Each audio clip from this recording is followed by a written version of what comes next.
ভাই আপনার লাইফে এমন এমন কতগুলো বন্ধুর সাথে মিশবেন বা আপনার ভাই আপনার ফ্রেন্ড সার্কেলের মধ্যে প্রত্যেকটা ফ্রেন্ড সার্কেলের মধ্যে এরকম দেখবেন লুচ্চামি কাকে বলে ওদের থেকেই শিখতে হবে। আপনার মায়ের ফাইট থেকে শিখে আসতে হবে না কোনো কিছু। যেমন যেমন পড়াশোনা প্রত্যেকটা জিনিস মায়ের কাছ থেকে যেমন শিখেন না, জন্ম থেকে আপনার থেকে বড় হওয়ার সময় যেমন শিখেন না, তেমনি আপনার বন্ধুদের থেকে অনেক কিছু ওদের থেকে কিতাব পড়ে কিতাব ওদের লুচ্চামি কাকে বলে। আমার গতকাল আমার বন্ধুর সাথে ফিল নিতে গেছি ভাই, ও এক বাচ্চার বাপ, কিন্তু ওর লুচ্চামি দেখলে মনে হবে যে আপনার এগুলো কি বন্ধু, ভালো হয়ে যাচ্ছে না বয়স।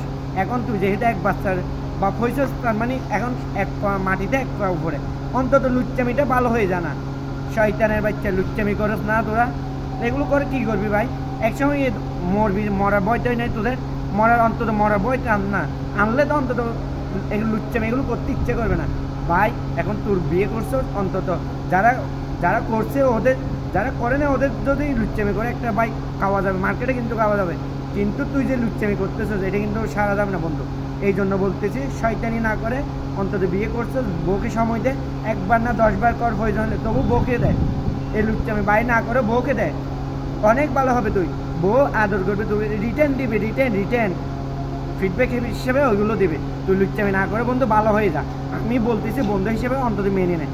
ওই মানুষে বললে বলবে দেখ বুড়া বান্দর হয়েছে, এরকম যাতে না বল বন্ধু, তখন তুই লজ্জা করবি, বলবে যে হ্যাঁ তোর ও আমরা ভালো, এটা কেউ দেখবে না।